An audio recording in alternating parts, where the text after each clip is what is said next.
स्वागत आत्माएं, आशा रखता हूँ सब बढ़िया होंगे, मस्त होंगे, व्यस्त। बेहद के दादाजी के इस यूट्यूब चैनल पे आप सभी का बेहद का स्वागत है। तो सभी का परम परम स्वागत करते हुए आज बहुत बढ़िया आर्टिकल पे हम बात करने वाले हैं। आज हमारा जो आर्टिकल है वो है दान की महिमा। जो हम दान करते हैं उसी के ऊपर आज हम बात करने वाले हैं कि दान कितने प्रकार का है, दान क्यों करना चाहिए और किसको करना चाहिए।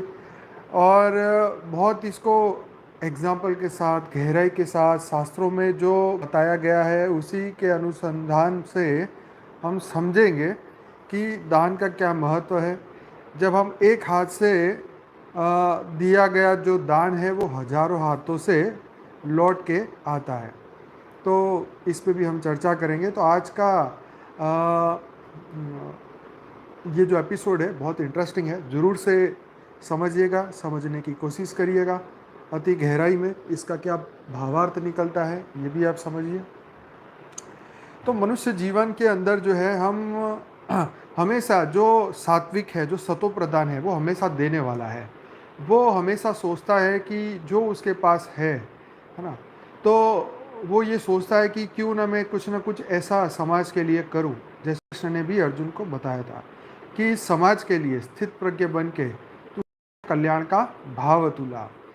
मतलब जो हम मन भी मन भी दान करते हैं, मन के जो हम वाइब्रेशन दान करते हैं, अच्छे पॉजिटिव एनर्जी हम दान करते हैं, तो ये भी एक बहुत बड़ा दान माना जाता है। मन का दान सबसे बड़ा दान माना जाता है। इसीलिए भगवान बोलते हैं ना, तू मुझे अपना मन दे दे। तो मन बहुत बड़ा, क्योंकि मानसिक शक्तियाँ, मन से निकली हुई जो शक्तियाँ हैं, मन जो दान है, जो वाइब्रेशन है, ये बहुत बड़ा दान है। तो चलिए शुरू करते हैं बिना टाइम गवाए आज का हमारा आर्टिकल, दान की महिमा। ठीक है जी। तो दान की महिमा तभी होती है जब हम निस्वार्थ भाव से उसे करते हैं। अगर कुछ पाने की लालसा में दान किया जाए तो वह व्यापार बन जाता है। यहाँ समझने की बात है कि देना उतना जरूरी नहीं होता जितना कि देने का भाव। तो जो देने का भाव होता है उसी के अंदर सब कुछ समाया है। भाव से ही तो ये दुनिया बनी हुई है, भाव से ही तो मनुष्य बना हुआ है, भाव से ही भाव जगत से मनुष्य जुड़ा हुआ है। तो भावना जैसी रही भावना ऐसा उसको प्राप्ति होती है। जो हम देते हैं वही हम पाते हैं। दान के विषय में यह बात हम सभी जानते हैं। दान अर्थात देने का भाव, अर्पण करने की निष्काम भावना। हिंदू धर्म में दान 4 प्रकार के बताए गए हैं: अन्नदान, औषध दान, ज्ञान दान एवं अभय दान। एवं आधुनिक परिक्षेप में अंगदान का भी विशेष महत्व है। इसके ऊपर भी कभी बात करेंगे, अंगदान के ऊपर। दान एक ऐसा कार्य जिसके द्वारा हम न केवल धर्म का पालन करते हैं बल्कि समाज एवं प्राणी के प्रति अपने कर्तव्यों का पालन भी करते हैं। किंतु दान की महिमा तभी होती है जब निस्वार्थ भाव से किया जाता है। अगर कुछ पाने की लालसा में दान किया जाए तो वो व्यापार बन जाता है। यहाँ समझने वाली बात है कि देना उतना जरूरी नहीं जितना कि देने का भाव। अगर हम किसी को कोई वस्तु दे रहे हैं लेकिन देने का भाव अर्थात इच्छा नहीं है तो वह दान झूठा हुआ, इसका कोई अर्थ नहीं है। इसी प्रकार जब हम देते हैं उसके पीछे यह भावना होती है जैसे पुण्य पुण्य मिलेगा या फिर परमात्मा इसके प्रत्युत्तर में कुछ देगा। तो हमारी नज़र देने पर ही देने पर नहीं पर लेने पर है। तो हमारी नज़र लेने पर है, देने पर नहीं। तो क्या यह दान नहीं हुआ? दान का अर्थ होता है देने में आनंद, एक उदारता का भाव, प्राणी मात्र के प्रति एक प्रेम एवं दया का भाव। किंतु जब इस भाव के पीछे कुछ पाने का स्वार्थ छिपा हो तो क्या यह दान रह जाता है? आज आप जहाँ भी जाओ, मंदिरों में जाओ, सत्संगों में जाओ, सबके नाम जो है वो पर्ची में बताया जाता है कि इन्होंने 5,000 एक दिया, 11,000 दिया, लाख, 5 लाख, 10 लाख, 15 लाख। तो बड़ी बड़ी तख्तियाँ मंदिरों के बाहर लगी होती है, दादा परदादा और पूरे खानदान का नाम लिखा रहता है। तो यहाँ बात हो रही थी कि दान होना चाहिए गुप्त। और यहाँ हो गया है अब पब्लिक, दिखावे का दान। तो दिखावे का जो दान है वो फिर भाग्य भी दिखावे का ही बनता है। तो दान का अर्थ होता है देने में आनंद, उदारता का भाव। तो गीता में भी लिखा है कि कर्म करो, फल की चिंता मत करो। हमारा अधिकार केवल अपने कर्म पर है, उस फल पर नहीं। हर क्रिया की प्रतिक्रिया होती है। तो संसार एवं विज्ञान का साधारण नियम है कि इसलिए उन्मुक्त हृदय से श्रद्धापूर्वक एवं सामर्थ्य अनुसार दान एक बेहतर समाज के निर्माण के साथ साथ स्वयं हमारे व्यक्तित्व निर्माण में सहायक सिद्ध होता है। और सृष्टि के नियमानुसार उसका फल तो कालांतर में निश्चय ही हमें प्राप्त होगा। अगर दान देने की वैज्ञानिक पक्ष को हम समझे, जब हम किसी को कोई वस्तु देते हैं तो उस वस्तु पर हमारा अधिकार नहीं रह जाता, वह वस्तु पाने वाले के आधिपत्य में आ जाता है। अतः देने के इस क्रिया से हम कुछ हद तक अपने मोह पर विजय प्राप्त करने की कोशिश करते हैं। दान देना हमारे विचारों एवं हमारे व्यक्तित्व पर एक मनोवैज्ञानिक प्रभाव डालता है। इसीलिए हमारी संस्कृति हमें बचपन से ही देना सिखाती है, ना कि लेना। हमें अपने बच्चों के हाथ से दान करवाना चाहिए ताकि उनमें यह संस्कार बचपन से आ सके। रामचरितमानस में गोस्वामी तुलसीदास जी कहते हैं कि परहित के समान कोई धर्म नहीं और दूसरों को कष्ट देने के समान कोई पाप नहीं। दोनों में विद्या का दान सर्वश्रेष्ठ दान होता है, क्योंकि उसे ना तो कोई चुरा सकता है और ना ही समाप्त हो सकता है, बल्कि कालांतर में विद्या बढ़ती ही है। और एक व्यक्ति को शिक्षित करने में हम उसे भविष्य में दान देने लायक एक ऐसा नागरिक बना सकते हैं जो समाज को सहारा प्रदान करे, न कि समाज पर निर्भय हो। ये बात बहुत अच्छी लगी मुझे कि दान देने का मकसद उसको शिक्षा प्रदान करना। आज हम जो ज्ञान दे रहे हैं, बेहद के दादाजी ने जो सभी जीवों के उद्धार के लिए, बेहद की आत्माओं के 33 कोटि देवताओं को जगाने के लिए जो परम ज्ञान दुनिया में पहुंचाया है और पहुंचा रहे हैं, ये सबसे श्रेष्ठ दान है। उसका कारण क्या है? क्योंकि इसी से ही जो आने वाले समय में आत्माएं जागृत होने वाली है और इसी से ही समाज बदलने वाला है। इसी से ही जो वाइब्रेशन बदलेंगे, विश्व में नई एनर्जी बदलेगी, पूरे हद और बेहद की दुनिया की आत्माएं जागृत होगी, पॉजिटिव वाइब्रेशन बनेगा। और हमारी जो मानसिक शक्तियाँ, जो मन के जो विचार, जो पॉजिटिव वाइब्रेशन, जो परम महाशांति के वाइब्रेशनों का जो हम दान दे रहे हैं, यही दान हम निस्वार्थ कर रहे हैं। इसके बदले कुछ मांग नहीं रहे, कुछ लेना भी नहीं चाहते। तो ये ऐसे संकल्प है, ये ऐसे दान है, ये ऐसे विचार है, एक ऐसी शक्ति, ऐसी एनर्जी है जो पूरे वायुमंडल को शुद्ध कर देती है और जितने भी जनमानस इस संसार में हैं सभी का मानस बदल देती है। क्योंकि हम निस्वार्थ कर रहे हैं, हमारा कोई स्वार्थ नहीं है। हम तो पूरे मृत्यु लोक को अमर लोक बनाना चाहते हैं, पूरे मल्टीवर्स को अमर लोक बनाना चाहती है, ताकि ऐसी कई अनंत सृष्टियाँ चल रही है तो वो सब परम लाइट, परम प्रकाश की रहे। कभी भी ऐसा मृत्यु लोक ना हो, कभी भी ऐसा दुख संसार में कभी ना रहे। तो जो आत्माएं जितनी जागृत होगी वो आगे अपनी रचना को जागृत करेगी और ये चक्र चलता रहेगा और धीरे धीरे धीरे सभी 33 कोटि देवताएं भी जागृत हो जाएंगे।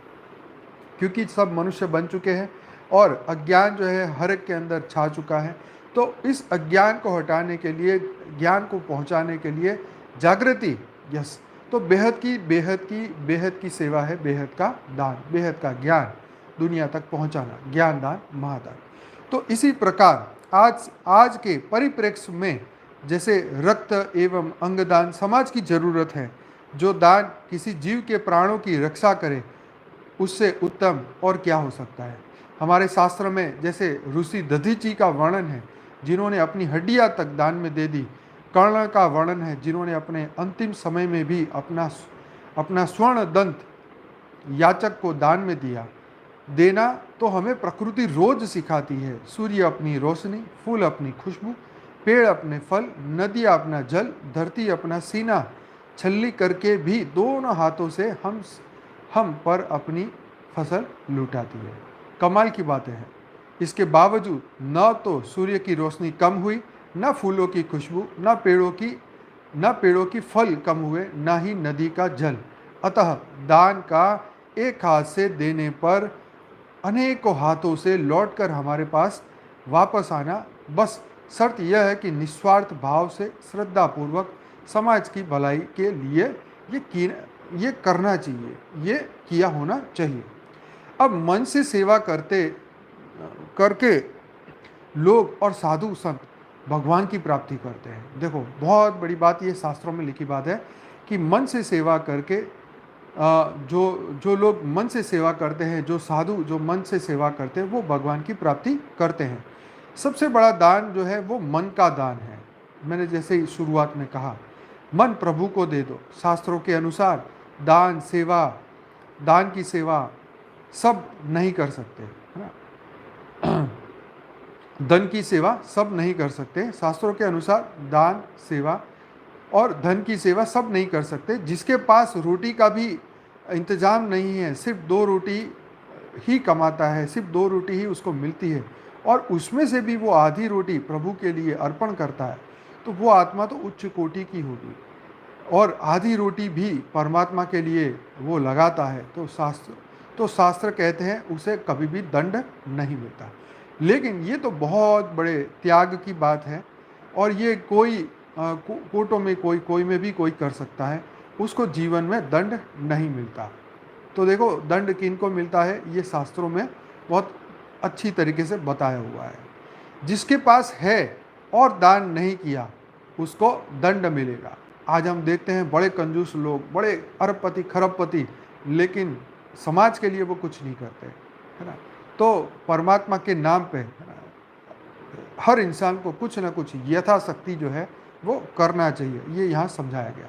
शास्त्रों में वेद व्यास कहते हैं, बड़े कड़क शब्दों में कहते हैं, 2 प्रकार के जो लोग हैं उनके गले में भारी चट्टान बांध के समुद्र में डाल देना चाहिए, ताकि वो धरती से जाए, उनका बोझ कम हो, वो मरे। क्यों ऐसा कहा, देखो इतने कड़क शब्द क्यों यूज़ किए, इसको ज़रा शास्त्र की अनुभूति से समझो। ये लोग पृथ्वी पर बोझ हैं, ये उनके लिए बोल रहे हैं जिनके पास धन है और दान नहीं करते। सबके पास तर्क होते हैं कि दान ना करने के बड़े तर्क होते हैं, है ना।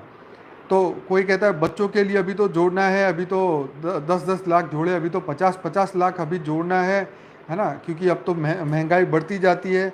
तो ये सब सोचते ही रहेंगे तो दान कब करेंगे, है ना। तो मरने के बाद करेंगे। और जो दूसरे टाइप के जो लोग हैं, जो दरिद्र है, पहले तो जिनके पास अथाह धन है और वो दान नहीं करते, ऐसे लोग, उनको गले में पत्थर बांध के समुद्र में डुबाना चाहिए। और दूसरे दरिद्र की बात की, देखो क्यों ऐसा कहा ये भी समझो। जो दूसरे टाइप के लोग हैं, दरिद्री लोग, जो हमेशा भगवान को गाली देते रहते हैं, मतलब भगवान को हर पल गालियां देते कि भगवान तुझे दिखाई नहीं देता, तू अंधा है क्या, तुम हमारे लिए करता क्या है, हमारे बच्चे भूखे मर रहे हैं, हमारे पास खाने को नहीं है जी। तो इस टाइप के लोग, है ना, मैंने तुम्हारा क्या बिगाड़ा था, मुझे कुछ नहीं दिया तुमने, तो इस जीवन में कुछ नहीं मिला, हमारे बच्चे भूख से मरे जा रहे हैं, ऊपर वाला देखता ही नहीं है, हमारी ओर देखता ही नहीं है, हमारे पड़ोसियों को लॉटरी लग गई है, उनके भाग्य खुल गए, हमें कुछ नहीं मिल रहा। तो जो ऐसे दरिद्री लोग हैं, जो हर पल भगवान को कोसते ही रहते हैं, वो ये दूसरे टाइप के लोग हैं। देखो, यानी दरिद्री होकर भी भगवान की और ना जाए, और दोनों को ऐसे दोनों को जल समाधि दे दो। मनुष्य तो ऐसा नहीं कर सकते, पर भगवान दंड देते हैं। ये ऐसा शास्त्रों में लिखा है कि भगवान दंड देते हैं ऐसे लोगों को, क्योंकि होता ये है कि वो फिर दरिद्री बनते ही रहेंगे। जो दान नहीं देंगे वो दरिद्री बनेंगे, और जब दरिद्री बनेंगे फिर वो पेट के लिए पाप करेंगे,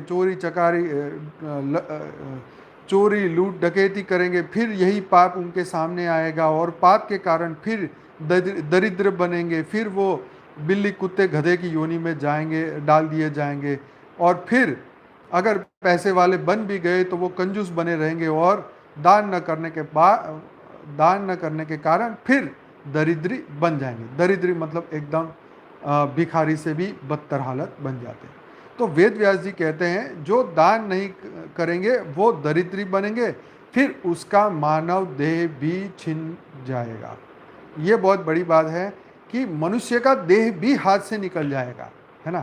तो कहता है ना, क्या बोलते हैं, चमड़ी छूटे पर दमड़ी ना छूटे। हाँ, चमड़ी छूटे पर दमड़ी ना, दमड़ी मतलब पैसा, चमड़ी चमड़ी चला जाए पर दमड़ी ना छूटे, मतलब पैसे ना छूटे, मतलब जीवन नष्ट हो जाए लेकिन पैसे नहीं छूटने चाहिए। तो ऐसे लोगों की बात की है।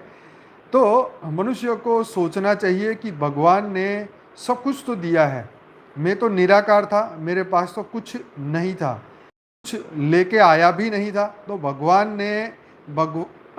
कहते हैं जितने से पेट भर जाए, शरीर ढक जाए, उससे ज़्यादा हो तो तुम दान करो। दान भी करो तो सही पात्र को करो, कोई गलत कोई कोई डकैत को मत करना, वरना गलत दान से तुम नरक में जाओगे। जैसे पात्र को दान करोगे वैसा ही फल मिलेगा। जैसे 4 प्रकार के पात्र होते हैं, एक दिव्य जैसे हरि गुरु महापुरुष भगवान, दूसरे है सात्विक देवता, तीसरे है रजस मनुष्य और चौथे है तमसधारी मनुष्य, तमस दुराचारी पापाचारी लोग। ऐसे 4 टाइप के लोग हैं। जिसको दान करोगे उसी का फल प्राप्त करोगे। दान भी बहुत संभाल के करना चाहिए, ऐसा कभी नहीं करना, आंख मूंद के दान नहीं करना चाहिए, मन माना दान नहीं करना चाहिए, पैसे का दुरुपयोग करे ऐसा दान ना करे। ये सेवा का रहस्य शास्त्रों में बताया हुआ है। जैसे एक एग्जाम्पल भी दिया कि एक व्यक्ति ने एक मछली पकड़ने वाले को कुछ दान में पैसा दिया और उसने पैसे से मछली मारने का जाल खरीदा, मछली जाने का कांटा खरीदा और उस कांटे से जो है हज़ारों लाखों मछलियों को उसने मार दिया और पकड़ के वो बेचा और पैसे कमा लिए। तो यहाँ बात हुई कि जो उसने कार्य किया जिसने उसको पैसा दिया था मछली लाने के लिए, मछली का जाल लाने के लिए, उसका कांटा लाने के लिए, वो भी उसका सहभागी बन गया। मतलब उसने कुपात्र को जो है वो दान दिया, जो ऐसे पात्र को दिया जिसको नहीं देना चाहिए था। तो कहने का मतलब कि ऐसे व्यक्ति, ऐसे लोग जो धरती लोक में बिना सोचे समझे और आंखें मूंद के जो दान देते हैं, उनके बारे में यहाँ बात बताई कि ऐसा काम ना करें। हिंदू धर्म शास्त्रों में कुछ काम हर व्यक्ति के लिए अनिवार्य बताए गए हैं। उनमें से अपने सामर्थ्य के अनुसार दान करना भी एक महत्वपूर्ण कार्य है। धर्म ग्रंथों के अनुसार हर व्यक्ति को अपनी कमाई के न्यूनतम 10% भाग जरूरतमंदों को दान करना चाहिए। दान का मतलब है देना, जो वस्तु स्वयं की इच्छा से देकर वापस ना ली जाए, ऐसे हम दान कहते हैं। दान में अन्न, जल, धन, धान्य, शिक्षा, गाय, बैल आदि दिए जाते हैं। खास बात यह कि दान सुपात्र को ही दे, कुपात्र को देना दान व्यर्थ जाता है, मतलब वो फेल हो जाता है। अगर आपने भिखारी को पैसे दिए और उसने शराब पिया और शराब पी के 2-4 लोगों को मार दिया, तो आप बताओ आपने क्या किया? आपने अच्छा कार्य किया या आपने उसको प्रेरणा दी कि ले मुफ्त का खा और मज़े कर, मन माना कर? तो यहाँ कुपात्र को दान नहीं देना है, ये बात समझाई गई शास्त्रों में इसके बारे में लिखा हुआ है। अर्थ, दान, अंतःकरण का संयम, दया और क्षमा सभी के लिए सामान्य धर्म साधन है। आप सबने कभी न कभी किसी न किसी प्रकार का दान तो किया ही होगा और ये सुना या पढ़ा भी होगा कि कन्यादान सबसे बड़ा दान है, गोदान सबसे बड़ा दान है, रक्तदान सबसे बड़ा है, जीवन का दान सबसे बड़ा है या अन्नदान सबसे बड़ा है। मगर क्या आप जानते हैं कि कौन सा दान सबसे बड़ा है और क्यों? चलिए इसको समझते हैं। पहले हम दान एग्जैक्टली है क्या और कितने प्रकार का है, ये सनातन धर्म में समझते हैं। दान का शाब्दिक अर्थ है देने की क्रिया। सभी धर्मों में दान देना मतलब परम कर्तव्य माना गया है। हिंदू धर्म में दान की बहुत बड़ी महिमा बताई गई है। आधुनिक संदर्भ में दान का अर्थ किसी जरूरतमंद को सहायता के रूप में कुछ देना है। तो सात्विक, राजस, तामस, जैसे हमने बात की, इन 3 प्रकार का कहा गया है। जो दान पवित्र स्थान में और उत्तम समय में ऐसे व्यक्ति को दिया जाता है जिसके दाता जिसने दाता पर किसी प्रकार का उपकार न किया हो, वो सात्विक दान है। ये बहुत बढ़िया बात कही सात्विक दान के बारे में, कि जो दान पवित्र स्थान में और उत्तम समय में ऐसे व्यक्ति को दिया जाता है जिसने दाता पर किसी प्रकार का उपकार ना किया हो। मतलब किसी ने आपको हेल्प किया और आप उसके बदले कुछ हेल्प करते हैं, तो ये दान नहीं है। ठीक है। फिर है राजसिक, अपने ऊपर किए हुए किसी प्रकार के उपकार के बदले में अथवा किसी फल की आकांक्षा में अथवा विवशतावश जो दान दिया जाता है वह राजस दान कहा जाता है। मतलब आजकल क्या होता है कि बड़ी बड़ी सभाओं में जाओ तो आपको इतना प्रेरित करेंगे और आप अपना नाम लिखवा दो, बस है, आप अपना नाम लिखवाओ और रकम लिखवाओ, भले देना बाद में, 1 साल बाद देना, लेकिन ऐसा फोर्स करेंगे, ऐसा आपको ज़बरदस्ती गले पड़ जाएंगे। तो आपको क्या है, नाक बचाने के लिए, इज्जत बचाने के लिए आपको नाम लिखवाना पड़ेगा और पैसे भी आज नहीं तो कल देने पड़ेंगे, चाहे उधार लाओ। तो ये ऐसा ज़बरदस्ती वाला जो है वो राजसिक दान हो जाता है, मतलब नाक बचाने के लिए किया गया।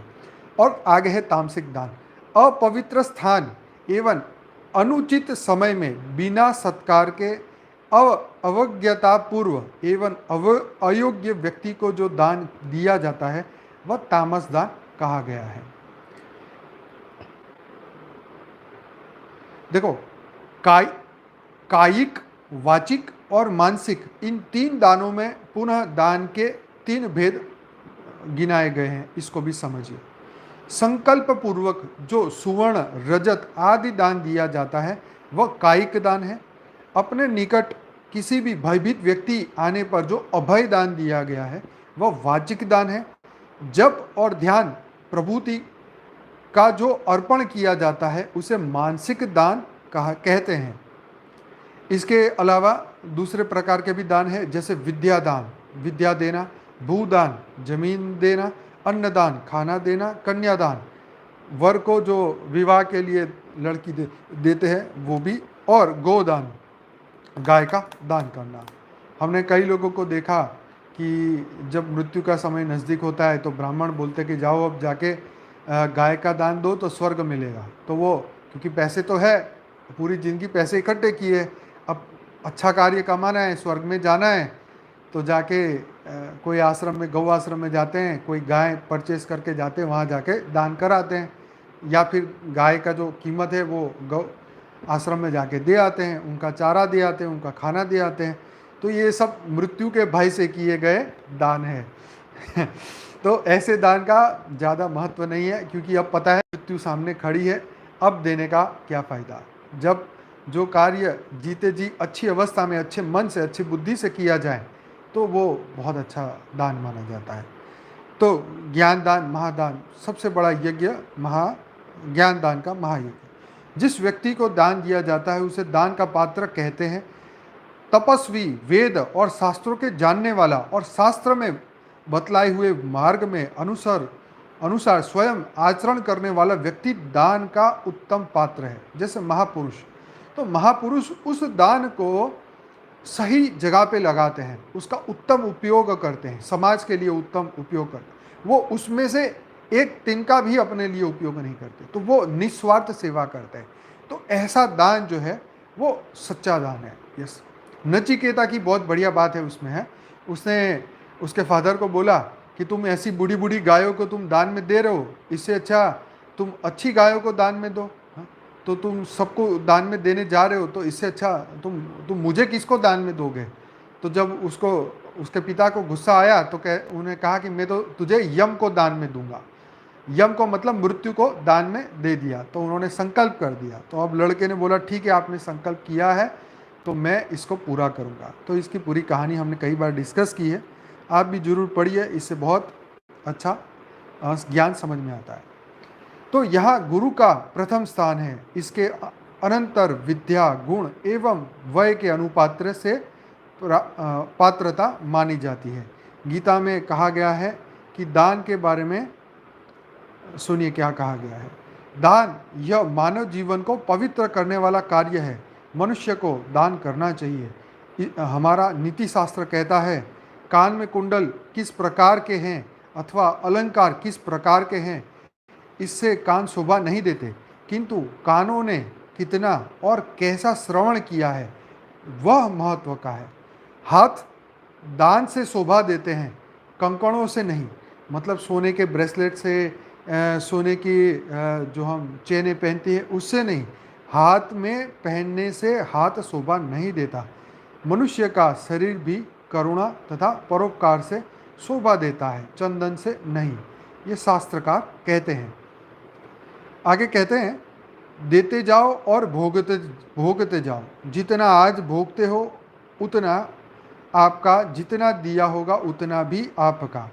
इकट्ठा किया हुआ धन दूसरा लूटकर ले जाने वाला है। लड़का भी पिता का धन लेता है। जिस लड़के को पिता का स्मरण नहीं होता और जिसमें जीवित पिता को नमस्कार करने जितनी कृतज्ञता नहीं है, उन सबको शास्त्रकारों ने लुटेरा कहा है। क्या बात है! मतलब शास्त्रों में तो ऐसी धुलाई की है, मतलब दान नहीं करने वाले कंजूस लोग की शास्त्रों में अच्छी तरीके से धुलाई की है। देखो, चोर बनकर उदर में पैदा हुआ, ऐसा कहा गया है। जैसे अब मधुमक्खी बहुत परिश्रम करके रस लाकर शहद का छत्ता बनाती है, विपुल शहद इकट्ठा करने पर भी वह स्वयं नहीं खाती।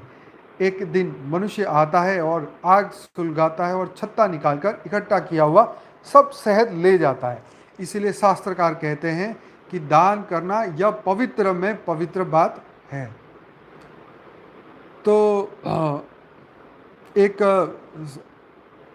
कहानी भी है वेस्टर्न कंट्री की, मार्टिन की, तो उसके बारे में अगर समय रहा तो बात करते हैं। हाँ, और भी आगे अच्छे आर्टिकल हैं।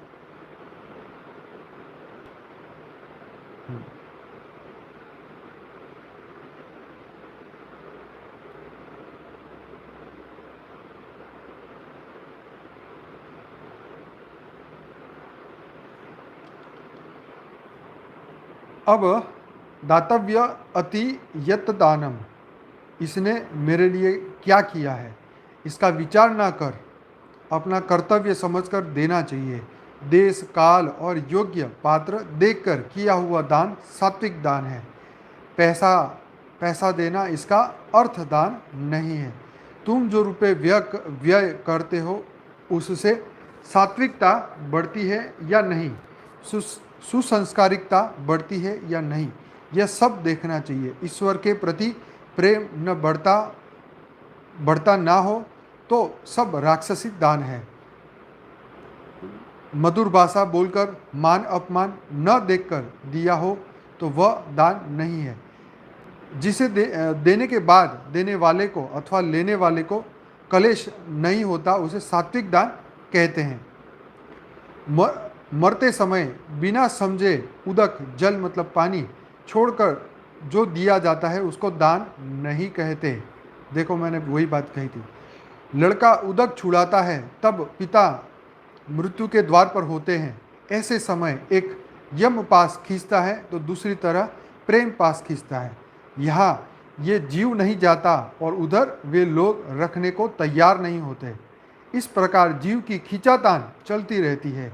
ऐसा समय घर के लोगों को लगता है कि मरने वाला के हाथ से उदक छुड़वा ले और दान दे दे, कारण ऐसा करने से उसका पैसा उसके साथ रहता है, ऐसी धारणा है। परंतु इस स्थिति में बिना सोचे समझे उदक छुड़वाने से यह पैसा किसके साथ नहीं रहता, यह कटु सत्य है। पूर्ण विचार करके और देने वाले के मन में थोड़ा भी क्लेश नहीं हो, इस प्रकार से दिया हुआ दान सात्विक दान कहलाता है। अब उपकार अथवा फल की अपेक्षा रखकर जो दान दिया जाता है उसको राजस दान कहते हैं। समझो कोई व्यक्ति कुआं खुदवाता है इसलिए कि चुनाव में गांव में सभी मत देंगे उसे, अथवा एकाध विद्यालय का कमरा बना दिया जिला बोर्ड के चुनाव में सब लोगों का मत प्राप्त करने की अपेक्षा से यदि काम किए जाएं जाते होंगे तो उसको उपकार का बदला कहा जाता है। इस प्रकार फल की अपेक्षा से अथवा प्रत्युपकार की अपेक्षा से जो कुछ किया जाता है वह भगवान तक नहीं पहुंचता। चित्रगुप्त जब हिसाब की पुस्तक खोलते हैं तब पता चलता है कि इतना सब देकर भी इस व्यक्ति के नाम पर कुछ बचा हुआ नहीं है, क्योंकि जिस काम के लिए दिया था उसका फल उसी स्थल पर मिल गया है। उसके बाद जो दान तरसाकर या कलेश देकर दिया जाता है वह भी राजस दान है। जब कोई मांगने के लिए घर आता है तब मनुष्य सीधी तरह से पैसा निकालकर नहीं देता, 7 बार इसको बुलाता है। जब कोई मांगने आता है तो नौकर उसको निंद्राती सेठ सो रहे हैं उसके कारण दरवाज़ा बंद कर देता है। आधे घंटे बाद आना, नौकर ऐसा कहता है। सेठ स्नान कर रहे हैं, समय नहीं है। ऐसे ऐसे जो बहाने करते हैं, सुबह है, संध्या का समय आओ, मतलब धक्के खिलाओ, फुर्सत के समय आओ, है ना। इसे दूसरे दिन बुलाता है, धक्के खिलाता है। तो इस प्रकार कलेश देकर पैसा देते हैं। शीघ्र देने का किसी का मन नहीं होता। इस प्रकार जो कलेश देकर जो दान किया जाता है वह राजस दान कहते हैं। उसी प्रकार अपमान के अवज्ञा करके दान दिया जाए, देश काल न देखकर दिया जाए तो तमस दान कहते हैं। इसी प्रकार गीता में कहा है, 3 प्रकार के बताए हैं। जहाँ आकाश जैसा विशाल अंतःकरण होता है वहाँ भगवान होते हैं। नीति शास्त्रकार कहते हैं, रघुराज जैसा दानेश्वर सत्कार्यकार देने में अपने स्थिति का विचार नहीं करता। रघु ने प्राप्त की हुई संपूर्ण संपत्ति मुक्त हस्त से क्रोध ऋषि के शिष्यों को दे दी। कितना विशाल अंतःकरण होगा। लोग समझते हैं कि सर्व दक्षिणा दान यानी अपना उपवस्त्र संभालते संभालते जो ब्राह्मण आए होंगे उनको दिया हुआ दान, परंतु ऐसा नहीं है। योग्य कार्य के लिए प्रभु कार्य में जगत में सात्विकता बढ़े, इसलिए ठीक विचार करके दिया हुआ दान था। तो काफ़ी सारी बातें लिखी है, पर जो इम्पोर्टेंट है वही बात मैं लेता हूँ, नहीं तो थोड़ा बोरिंग हो जाएगा।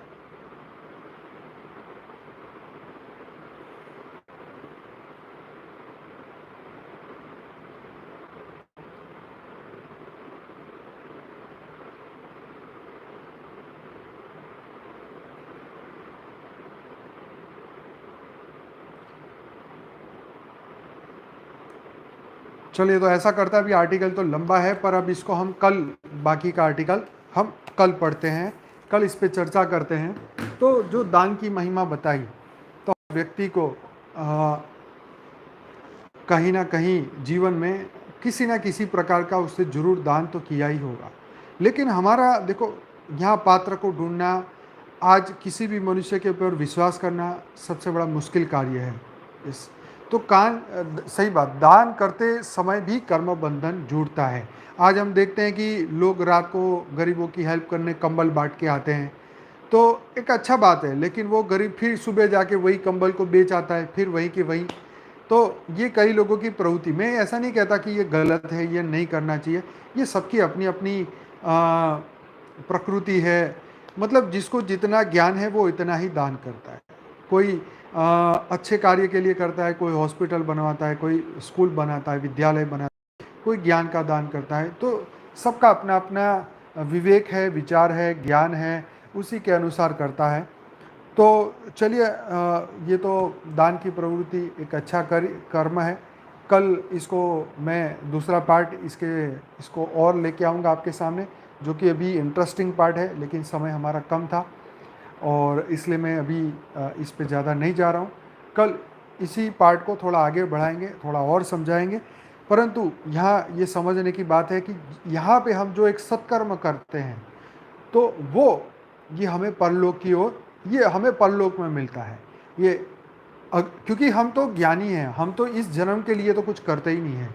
गीता में भी अर्जुन को कहा था कि तू अगले जन्म को देख के कर्म कर। तो यहाँ पे हम अब तो जीवन मृत्यु में आने का तो कोई सवाल ही नहीं है, ये तो हमारा आखिरी ही जन्म है। तो अब हमें ऐसे कार्य करना चाहिए, तो ज्ञान दान महादान। हम जो ज्ञान दुनिया तक पहुंचा रहे हैं उसमें आप सभी मिले आगे सहयोग करें, और आने वाले समय में ऐसे बहुत सारे कार्य हम करेंगे जिसके अंदर दुनिया में ज्ञान पहुंचाने के हम कई तरीक़ों से ज्ञान पहुंचाएंगे। बुक भी आगे छपवाएंगे, और आने वाले समय में काफ़ी हमारी अच्छी बुक भी आने वाली है। लाइफ इन मल्टीवर्स एक और बुक बहुत बढ़िया आएगी। लाइफ आफ्टर डेथ के ऊपर भी बुक आएगी।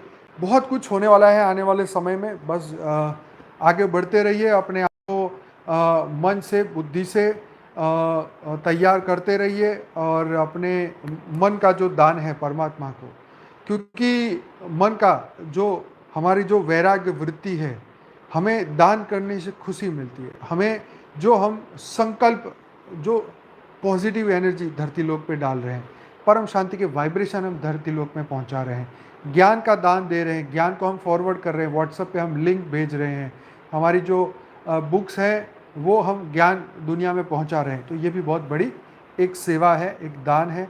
जो वीडियो को हम फॉरवर्ड करते हैं, चाहे फेसबुक में उसको लिंक आगे हम फॉरवर्ड करें या यूट्यूब में फॉरवर्ड करें, ये सबसे बड़ा हमारा ज्ञान को दुनिया तक पहुंचाने का सबसे बड़ा एक माध्यम है। ये बहुत बड़ा दान है। तो सभी बेहद की आत्माएं अब हम इसके लिए तैयारी करें। सभी बेहद की आत्माएं अपनी अपनी आंखें बंद करें। मैं थोड़ा सा पानी पी लेता हूं, तब तक आप अपनी आंखें बंद करें और धीरे धीरे आगे बढ़े, परम शांति की ओर आगे बढ़े। एकदम रिलैक्स हो जाए, परम परम शांति की ओर आगे बढ़ें।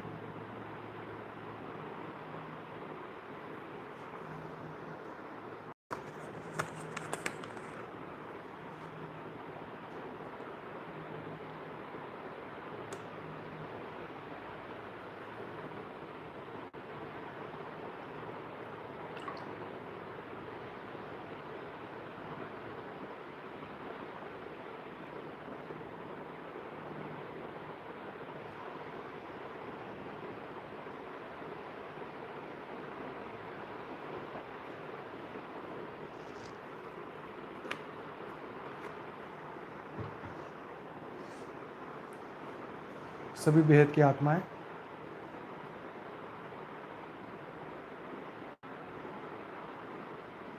अपने मन को कुछ समय के लिए परमात्मा को सौंप दे। एकदम रिलैक्स होके देह और देह के सर्व संबंध भूल आत्मा स्वरूप में स्थिर हो जाए, परम लाइट परम प्रकाश के अवस्था में स्थिर हो जाए।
बेहद की कला के परमधाम से बेहद के दादाजी छोटू राम बापू जी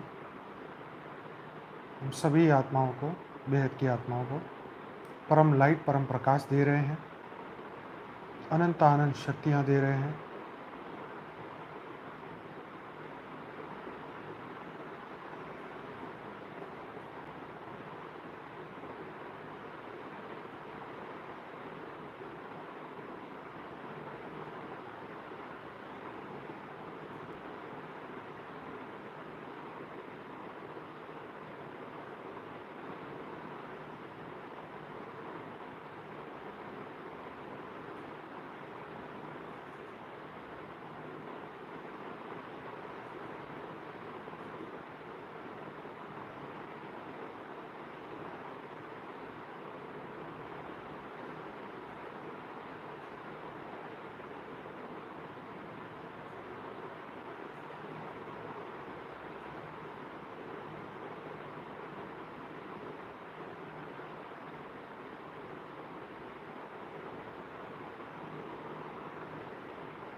विश्व में बेहद की परम परम परम शांति हो रही है।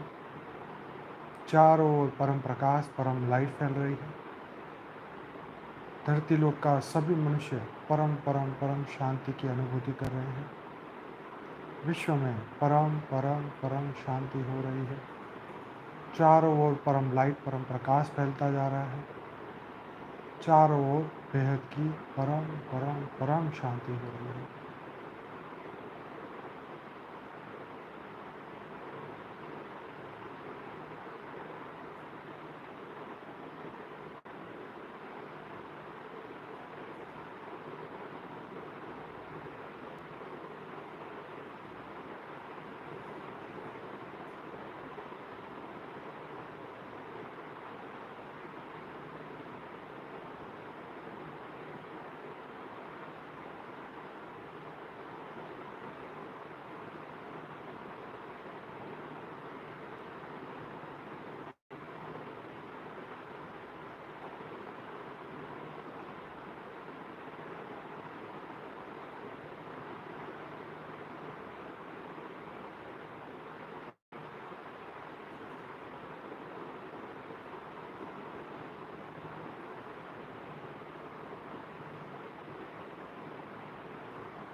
पूरा भारत लाइट हाउस बन चुका है, पूरी पृथ्वी लाइट हाउस बन चुकी है, पूरा ब्रह्मांड परम लाइट से भर चुका है।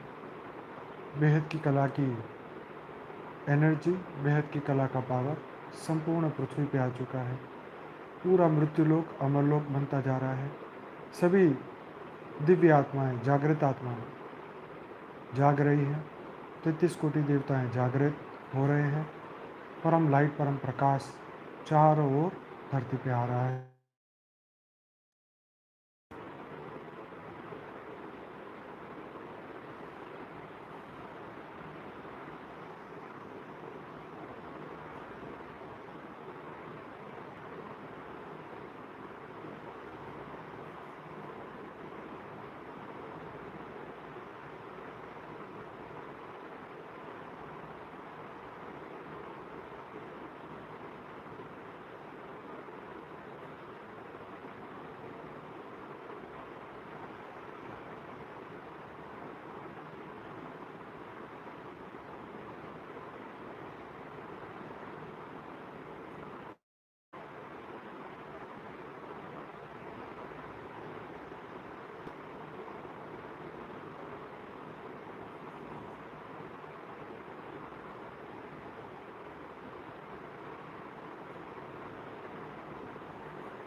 सभी बेहद की आत्माओं को बेहद की परम परम महाशांति। कल दोबारा मिलते हैं रात को 10 बजे। तब तक सभी बेहद की आत्माएं अपना ध्यान रखें, परम शांति के वाइब्रेशन फैलाते रहें। चारों ओर परम परम शांति हो रही है कि वाइब्रेशन फैलाते रहें। नेगेटिव ऊर्जाओं को धीरे धीरे अपने अंदर से और वायुमंडल से ख़त्म करते जाएं। अपने घर को सील रखें, अपना ऑरा सील रखें, अपने अंदर परम लाइट परम प्रकाश को जागृत रखें। चलिए सभी का बेहद का धन्यवाद, बेहद का परम धन्यवाद। मिलते हैं कल रात को अगेन 10 बजे। बेहद की परम महाशांति। Good night. आवजो।